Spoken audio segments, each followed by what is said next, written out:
He Did It, by J.T. Lawrence. The victim.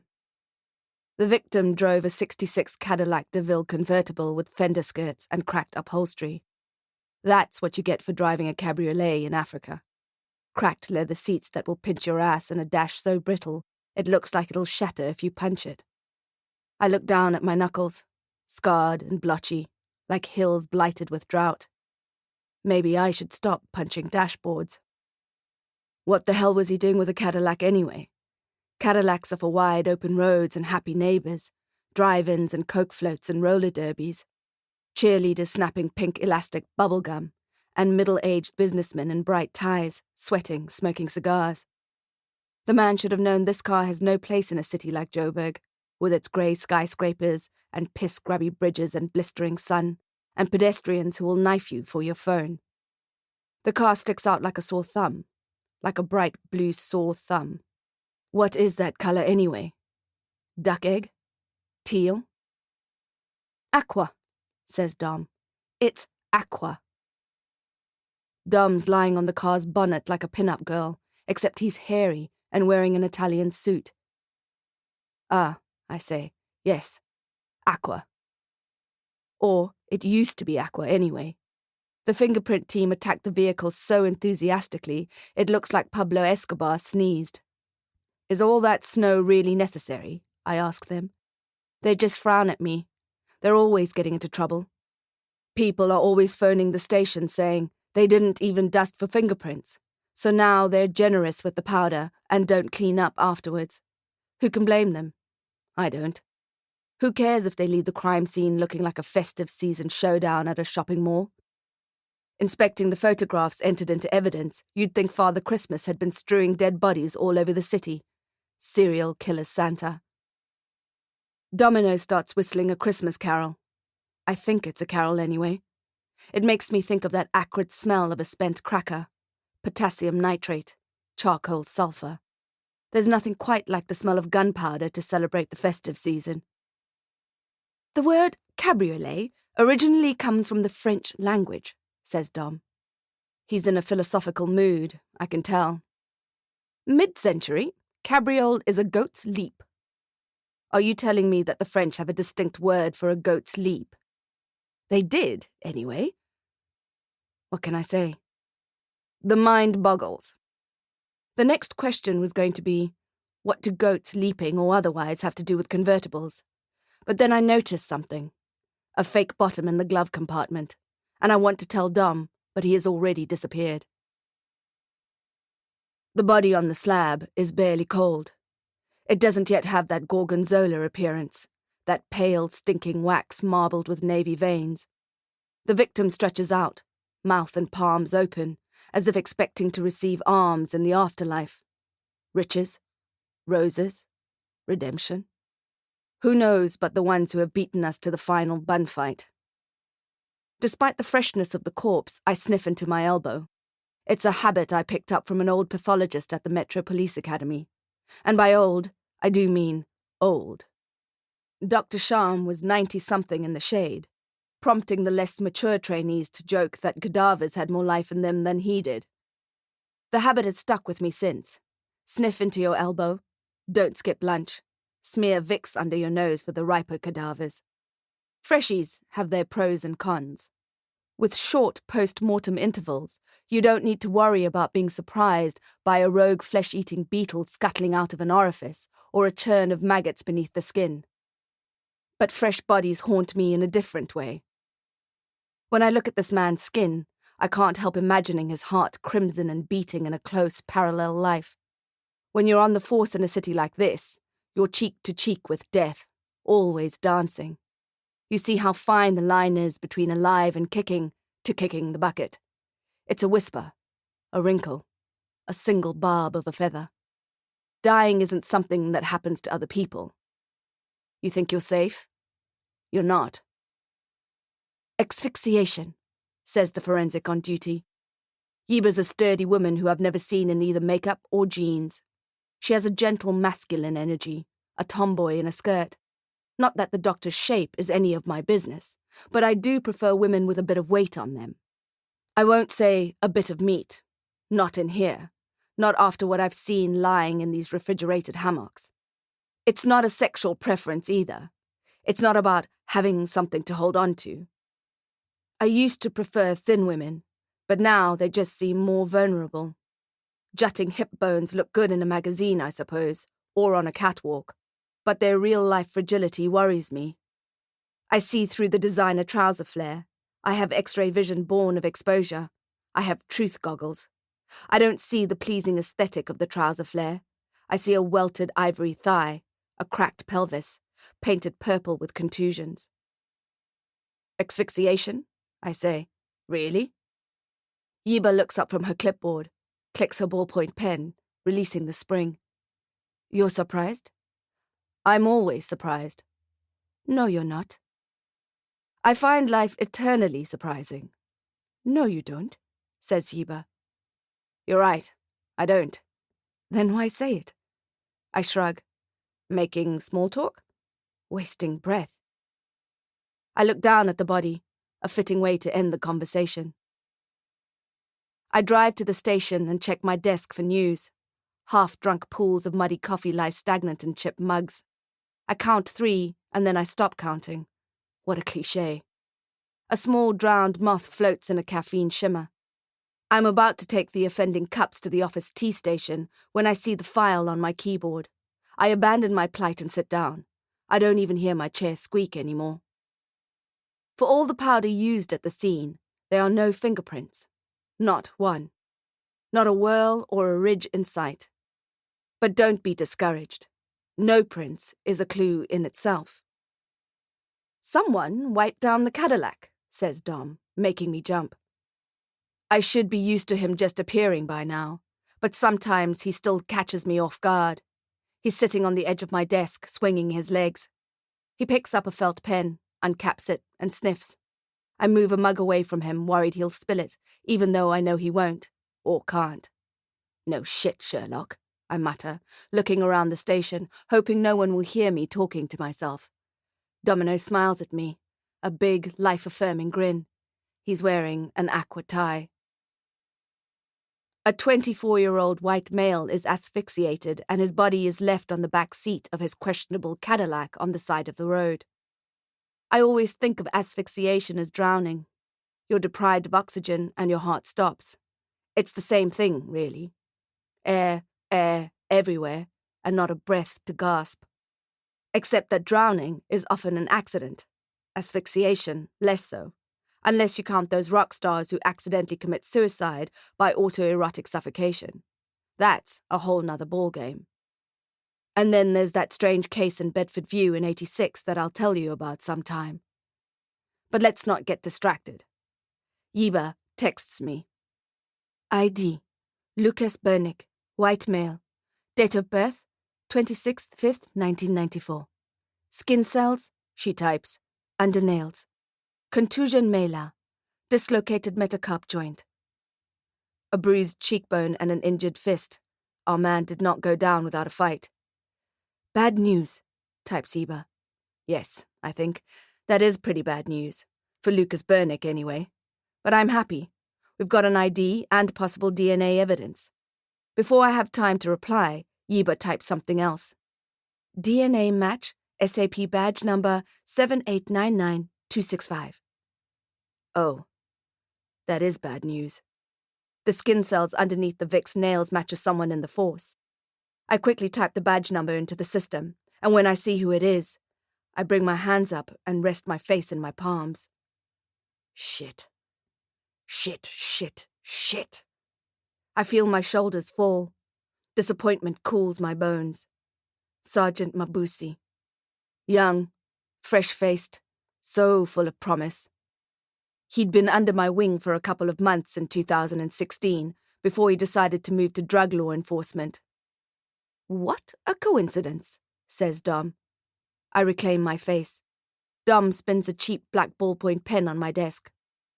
It wouldn't be the first time a good cop turned dirty. Veli, I say into the phone. Any drug busts last night? Negative. Any reports of any incidents on Main Reef? Negative. Did Sergeant Mabusi report anything at all? Negative. God damn it. He didn't show up for work today, says Veli. I sigh and rub my face. Of course he didn't. I arrive at Mabusi's block of flats in Brixton with a boulder in my stomach. I don't want to accuse the man of murder. We're practically friends.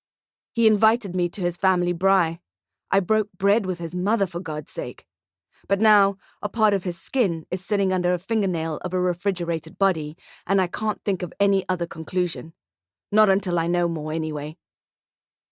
On the third floor of the orange block of flats, Mabusi's door is locked, and he's not answering. The TV is on. I call louder and louder until a neighbor sticks her head out of the doorway. I show her my badge, and she steps outside. Pink curlers and a scarf on her head. Apron. Dirty slippers. I want to kick down the door, but remember just in time that this isn't a Hollywood film, and I'm not Clint Eastwood. Instead, I use my trusty key ring to spring the lock, and I inch inside the dark interior that smells like hot dogs and loneliness. As my eyes adjust to the poor light, I see him there, lying on the lounge floor, the beam of the TV lighting up his unmoving face. A scream ricochets off the walls, and I have to steer the neighbor's panic-stiff limbs out of the room before the noise streaming out of her gaping mouth perforates my eardrums. It's too late to scream, I want to tell her. A margarine ad sings on the television. Vitamin D, vitamin D, a sandwich is good for you and me. It's too late to scream. Mabusi's already dead. I call it in, lever off my shoes and snap on my gloves. Open the coarse fabric curtains to allow some light into the room. Dust floats in the stale air like confetti at a funeral. Mabusi's face is grey. I won't touch the body, won't touch anything till after the forensic team arrive, but I need to know how he died. I look around for a weapon. Gun, poison, knife. Suicide? There's no sign of a struggle as far as I can tell, but my gut says no. Mabusi wasn't the type to take his own life. Really? Says Domino. It's not a question. He's looking in the fridge, and the flickering light bulb makes him look pale and tired. Who made you the expert on depression? You know what I mean. It's an empty assumption, says Dom. The universe is an empty assumption, I say. Dom shrugs and closes the fridge. You have a point. Why is Mabusi dead? My mind glisters with various scenarios. Then I see it. A bruise running beneath his shirt sleeve. I use my car key to lift the fabric. The contusion is a river running underneath his rich soil skin. Like his blood, it's frozen in time. The limb is just slightly swollen underneath the medical-grade rubber band tied around his upper arm, and needle marks fleck his punctured skin. Shit, I say, not for the first time today. I was not expecting that. Yes, you were, says Dom. No, not Mabusi. You knew drugs were involved from the beginning. What? You mean what I said about Escobar? That was just a joke. That's what you think. Mabusi was clean. I'd stake my life on it. Dom lifts his eyebrows at the corpse.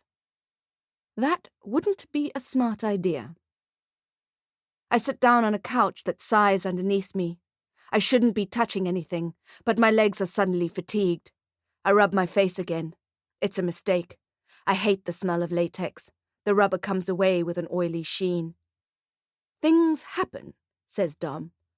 People change. Not like this, I say, but I'm a little less convinced than I was a moment ago. I feel the citrus sting of betrayal. Mabusi would have made an excellent cop. They don't come along every day, but corruption is a hungry cancer in these parts, virulent and violent. It spreads like greasy black ink, staining and chafing until it devours the goodness in even the most honorable men. I pull off the gloves and sit with my head in my hands for a while, thinking. Cheer up, says Dom. It's not that bad. I look around the bleak apartment, the limp body on the floor. It's not that bad. Don't look for the heartbreak, says Dom. The familiarity of the line makes me look up at him. What? It's what Maria used to tell you, remember? Oh my God. Maria. Maria with her olive skin and Formula One curves and hair so lustrous it would make a Greek goddess self-conscious. Don't look for the heartbreak, she had told me. Look for the hint. She had been breaking up with me at the time, but the advice had held me in good stead in my career. What is the hint? I ask the empty room, but it doesn't reply. I sit in my idling Carrera at the Onyx petrol station on Main Reef Road. The fuel fumes swirl up my sinuses and into my brain, giving me an instant headache. A scrawny man in a peak cap is the one I'm watching. He's hanging around the curb, hyper alert, but good at hiding it. I put my stick into first and cruise past, lifting my chin at him. He comes up to my open window, and I pass him 300 rand in leathery notes. Drive around, he tells me. 2 minutes. I go on a sightseeing trip around the block, and when I get back, he motions for me to park in the car wash.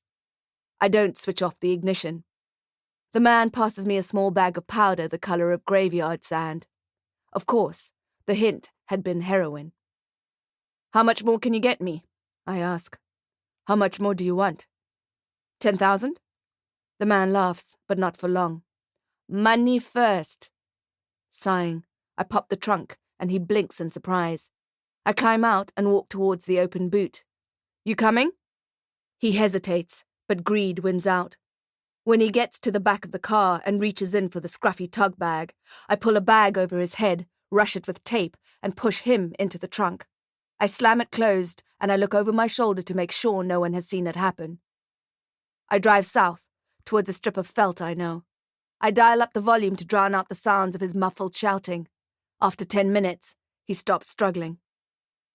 I find the location and park. It's wide open, but totally secluded, and perfect for what I need to do. I hold my revolver in one hand and open the boot with the other. The man squints at the brightness of the sun. He's barely conscious, but he's alive, just the way I want him. I pat him down for weapons, then sit him up and wind more duct tape around his torso, gluing his arms by his side. When I haul him out of the trunk, he doesn't struggle. Once he's sitting on the dry grass, leaning against a rock, I slice the tape from around his neck, remove the bag from his head, and slap his cheek a little to rouse him enough to answer my questions. He gasps and chokes as if I've been holding him underwater. Who do you work for? He shakes his head, not going to say. I move the bag near his head again, and he flinches and shouts, No! No! He doesn't know the bag has small holes in it, which let in just enough oxygen to keep him alive, to keep him from drowning. I show him the death stare of the Cadillac man, Yiba's mugshot of Lucas Bernick. You know this guy? He spits onto the grass and looks up at me, still battling with the glare of the sun. I don't know anything, man. I shake my revolver at my side, then lift it and screw the silencer on. I aim for the man's chest. I don't shoot men in the head if I can help it. My finger dances on the trigger. He looks at me defiantly. I don't blame him. He either dies now for not answering, or dies later for being a snitch. This way will probably hurt less. Our eyes lock, and I pull the trigger. The bullet whisper cracks in the air. There's the smell of a freshly fired gun, buzzing ears, and a hole in the ground an inch away from his thigh. He screws his eyes shut. Okay, he shouts. I don't know that man in the picture, but I can take you to who does. I laugh. You're not taking me anywhere. He wipes the sweat off his face with his shoulder. I thought you wanted to know. Give me a name. No, he says. I lift the gun again. If I give you the name, you'll have no reason to keep me alive, he says. Maybe he's not as dumb as he looks.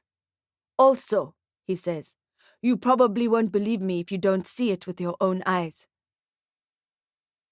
This time, he rides in the front with me. I strap his taped-up body into the passenger seat with a safety belt. He squirms, says he's uncomfortable, but I'm not taking a chance with this guy in cuffs. Perps wearing handcuffs can do a lot of damage. He directs me. Left here, right here, until the sun starts sinking, and we arrive at a mansion in Houghton with white Roman statues, the national flag, and too many security lights. A politician's house? I kill the lights, pull over, and leave the engine running. I don't understand. This is where Kikile Dunge lives, he says. Queen Dunge. They call her that sometimes. The Queen. The guard in the security hut on the pavement stands up and opens the door. He has an AK-47 strapped to his chest. Kikile's married to a cop, he says. Constable Dunge. I look at the mansion again with its blazing lights. You think they bought this place on a constable's salary, he says. I think of my squalid 2-bedroom flat with its stained ceiling and chipped kitchen tiles. I think of Mabuse's old curtains. You must see the car he drives. Not a cop car. G-string with everything. Kikile's the drug lord, I say. You could call her that. What do you call her? The Queen. Kikile's the Queen. I shift into first, put my headlights on, and start moving forward. The guard's hand moves towards his automatic rifle. He looks directly at me as I cruise past, sparks of brutality in his eyes. The promise of easy violence pierces the night between us. Sometimes, Constable Dunge organizes a drug raid, says the nervy man. Then he'll arrest some of the dealers from town, the Queen's competition. But it's a fake arrest, see? He'll cuff them and torture them, and when they're screaming in the background, he calls their boss and asks for a ransom. 8,000 rand. Special payday for the cops who protect the Queen. He narrows his eyes at me. He knows that this is not the first time I've heard of Dunge, and I've done nothing to cut off her poison. But this, the brazenness of the abductions, this glowing mansion, the idea of the luxury car parked at the police station makes me bristle. How do they get away with it? But I know. Of course I know. She's got every single cop at that station in her pocket. Her long, foul fingers are in every pie. I've seen this film 100 times, my eyeballs glazed with resignation. Why haven't I opened a case against Kikile Dunge? Because I don't have a stitch of evidence. Because the cops who refuse to take bribes from Queen and from others like her are either maimed, missing, or dead. And I think I can do more good while my heart is pumping blood. Also, I don't fancy the idea of having my fingers cut off one by one, which is what they did to Nika. Or my eyes dissolved with acid, Jetson Smith. Or my body flung from the top of the Ponte, Nelson Tsabalala. We wind our way out of the leafy suburb with its high walls and glittering barbs. Electric fences sing with current. It's all an illusion. There is blood spilt regardless of which side of the wall you're on. So Mabuse was taking bribes from the Queen, I say, and looking the other way when business was being taken care of? Was Mabuse a cop? He asks, and I nod. Then, yes, he was. I tap the steering wheel as I wait for the red light to change to green. When we get to the police station, his face is bright with fear. I park right outside the front and watch as he struggles against the duct tape. You said you'd let me go, man. No, I say. I didn't. But I told you everything I know. Even if that was true, we'd still be here. He kicks the glove compartment. He thought we had a deal. He lives in a reality where the law is porous, elastic, fluid. What he doesn't know is that I have zero empathy for drug dealers. The next morning, I'm at the station making coffee. I think of the Cadillac with its deceptive glove compartment. I wonder if this whole case has a false bottom. Dom leans against the depressing white tiles that look like they belong in a hospital instead of a tea station. He wriggles his eyebrows at me. He knows not to talk before I've had my first cup of coffee. Lucas Bernick, I text Yiba. Any signs of drug abuse? No, she texts back. Tuck screen clear. A minute later, an afterthought. Sorry, I can't say the same for Mabuse. Something hits me on my chest and bounces off onto the floor. I blink at the scrunched up ball of paper, then look up. Dom is gone, and Veli is waving his arms at me. Detective, someone on the phone for you. I pick up the receiver and press the blinking red light. I'm looking for Denton, she says. Detective Denton. You found him? I say. Mabusi gave me your number. Mabusi is... Yes. Her voice is tight. I know. Can we talk? Not over the phone. This line is secure, I say. She's not taking a chance. Come to my shop. Data deals. 846 Main Reef. Use the back entrance. No uniform, no badge. I park my car at the Indian takeaway hole in the wall on Main Reef.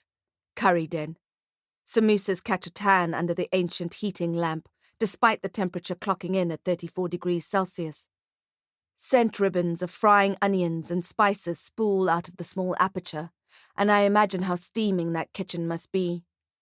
The man waves his hand at the food behind the hot yellow amber glass that matches his jagged smile. It's too hot for a curry.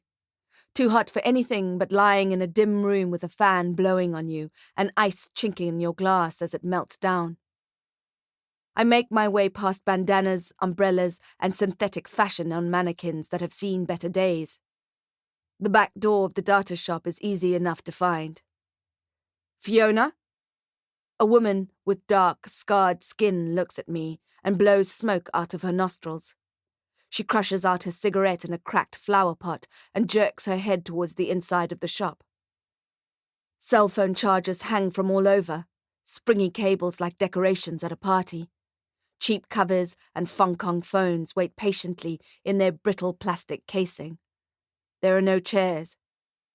She pulls out a huge ledger from underneath the thick glass counter and bangs it on the top. I'm not sure what is going on. Is she going to show me her sales? How the neighborhood crime has affected her business? She opens the book to the latest entry and runs her stained fingernail along the fifth last line. 200 rand. Dunge. Matches. Mabusi. At first, it doesn't make any sense to me. She points out the front window that faces onto the road. Across the way, just on the corner, is an orange security door with a letterbox cut into the heavy metal. A police van is there, and a uniform leans against a street pole, chatting to a civilian. All the Queen's men. There's a faded picture of a young boy taped next to the cash register, and a small white cross stuck to the bottom. Fiona's son. And perhaps her reason for keeping the ledger. You keep a record of the bribes? I ask her. Since when? She gestures under the scuffed counter, and when I look over, I see 6 ledgers, just like the one lying open on the table. My mind rolls. How do you get the details? She smiles, and I see a gold star painted on one of her front teeth. I just ask them. Mabusi was taking bribes from Trikile's dealers. Yes, she says, and swallows, as if she has a lump in her throat. But only because he was building a case. A real case, not like the dirty cops before him. You were helping? Her eyes skitter to the photo of the boy. He said, if we could get enough hard evidence, we could close the ring. It's been almost 2 years. We were so close. You were wrong about Mabusi, says Dom from the corner of the shop. He's trying on pink mirror sunglasses. I see my reflection in his lenses. What? You said he was on his way to being an excellent cop. Yes. Looks like he was one already. 2 years of dedicated, dangerous work. Mabusi with a needle jammed into his arm. Such a waste. I can feel my anger pushing up through my body. I imagine the person who killed Mabusi leaving his flat with a box full of hard-won records, photographs, voice memos. I imagine him throwing it into a dumpster and setting it alight, standing back and watching it burn. I can feel the flames licking at my insides. Such a goddamn shame. I clench my jaw, try to rein in my fury. But he knew something, you know, she says. He knew something was up. Exhale. Why do you say that?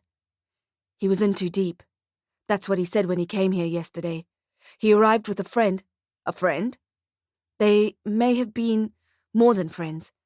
He was a dealer, Mabusi's informer. They were in a hurry? Do you know his name, the informer? No, Fiona shakes her head. But I remember his car. It was a Cadillac. The Queen was becoming suspicious of them, and her men were sniffing around. I think he knew he was going to die. My chest burns, and I try to swallow the flames. Fiona disappears into the storeroom and comes out with a bulging box. It's not just drugs, you know. Torture. Murder. Mabusi said there's enough in here to lock them up for a very long time. He gave me your number. Said there was only one cop he trusted. She offers the box to me, and I see the glimmer of the gold star on her tooth. She may as well be passing me a noose. He said you'd know what to do. The end.